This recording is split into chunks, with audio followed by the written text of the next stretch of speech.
बोलो गणेश भगवान की जय। बुधवार व्रत कथा।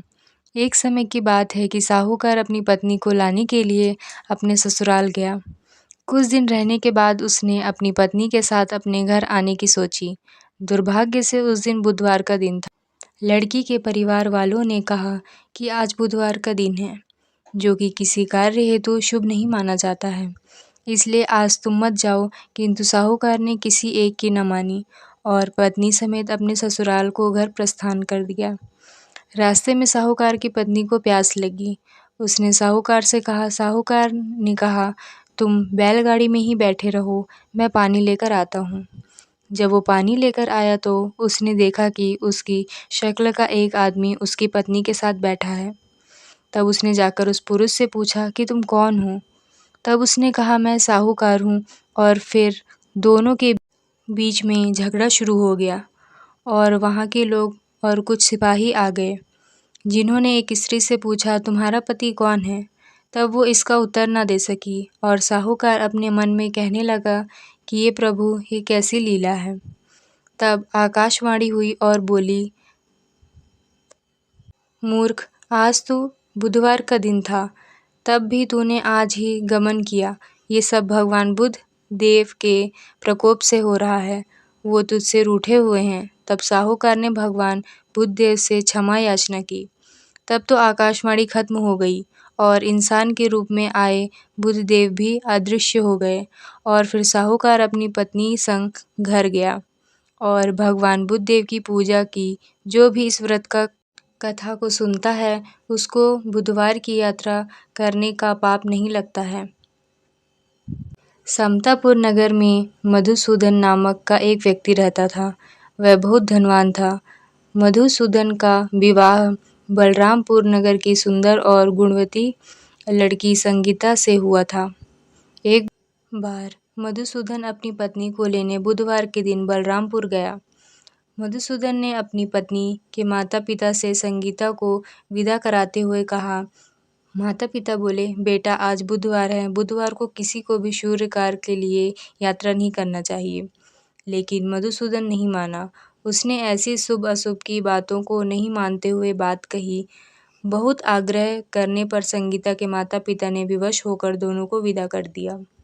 दोनों ने बैलगाड़ी से यात्रा प्रारंभ की। 2 कोस की यात्रा के बाद उसकी गाड़ी का एक पहिया टूट गया। वहाँ से दोनों ने पैदल ही यात्रा शुरू की। रास्ते में संगीता को प्यास लगी। मधुसूदन उसे एक पेड़ के नीचे बैठाकर जल लेने चला गया। थोड़ी देर बाद जब मधुसूदन कहीं से जल लेकर वापस आया तो वह बुरी तरह हैरान हो उठा, क्योंकि उसकी पत्नी के पास उसकी ही शक्ल सूरत का एक दूसरा व्यक्ति बैठा हुआ था। संगीता भी मधुसूदन को देखकर हैरान रह गई। वह दोनों में कोई अंतर नहीं कर पाई। मधुसूदन ने उस व्यक्ति से पूछा, तुम कौन हो और मेरी पत्नी के पास क्यों बैठे हो? मधुसूदन की बात सुनकर उस व्यक्ति ने कहा, अरे भाई, यह मेरी पत्नी संगीता है। मैं अपनी पत्नी को ससुराल से विदा कर लाया हूँ। लेकिन तुम कौन हो जो मुझसे ऐसा प्रश्न कर रहे हो? मधुसूदन ने लगभग चीखते हुए कहा, तुम जरूर कोई चोर या ठग हो। यह मेरी पत्नी संगीता है। मैं इसे पेड़ के नीचे बैठाकर जल लेने गया था। इस पर उस व्यक्ति ने कहा, अरे भाई, झूठ तो तुम बोल रहे हो। संगीता को प्यास लगने पर जल लेने तो मैं गया था। मैंने तो जल लाकर अपनी पत्नी को पिला भी दिया है। अब तुम चुपचाप यहाँ से चलते बनो, नहीं तो किसी सिपाही को बुलाकर तुम्हें पकड़वा दूंगा। दोनों एक दूसरे से लड़ते रह गए। उन्हें लड़ते देख बहुत से लोग वहाँ एकत्र हो गए। नगर के कुछ सिपाही भी वहाँ आ गए। सिपाही उन दोनों को पकड़कर राजा के पास ले गए। सारी कहानी सुनकर राजा ने भी कोई निर्णय नहीं कर पाया। संगीता भी उन दोनों में से अपने वास्तविक पति को नहीं पहचान पा रही थी। राजा ने दोनों को कारागार में डाल देने के लिए कहा।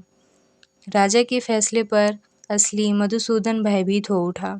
तभी आकाशवाणी हुई, मधुसूदन, तूने संगीता के माता पिता की बात नहीं मानी और बुधवार के दिन अपने ससुराल से प्रस्थान किया। यह सब भगवान बुद्ध देव के प्रकोप से हो रहा है। मधुसूदन ने भगवान बुद्ध देव से प्रार्थना की कि हे भगवान बुद्ध देव, मुझे क्षमा दीजिए। मुझसे बहुत बड़ी भूल हो गई। भविष्य में अब कभी बुधवार के दिन यात्रा नहीं करूँगा और सदैव बुधवार को आपका व्रत किया करूँगा। मधुसूदन के प्रार्थना करने से भगवान बुद्ध देव ने उसे क्षमा कर दिया। तभी दूसरा व्यक्ति राजा के सामने से गायब हो गया। राजा और दूसरे लोग इस चमत्कार को देखते हैरान हो गए। भगवान बुद्ध देव की इस अनुकंपा से राजा ने मधुसूदन और उसकी पत्नी को सम्मानपूर्वक विदा किया। कुछ देर चलते रास्ते में उन्हें बैलगाड़ी मिल गई। बैलगाड़ी का टूटा हुआ पहिया भी जुड़ा हुआ था। दोनों उस पर बैठ के समतापुर की ओर चल दिए। मधुसूदन और उसकी पत्नी संगीता दोनों बुधवार को व्रत करते हुए आनंदपूर्वक जीवन यापन करने लगे। भगवान बुद्ध देव की अनुकंपा से उनके घर में धन संपत्ति की वर्षा होने लगी। जल्द ही उनके जीवन में खुशियां ही खुशियां भर गई। बुधवार का व्रत करने से स्त्री पुरुषों के जीवन में सभी मंगल कामनाएं पूरी होती हैं और व्रत करने वाले को बुधवार के दिन किसी आवश्यक काम से यात्रा करने पर भी कोई कष्ट भी नहीं होता है। तो बोलिए गणेश भगवान की जय।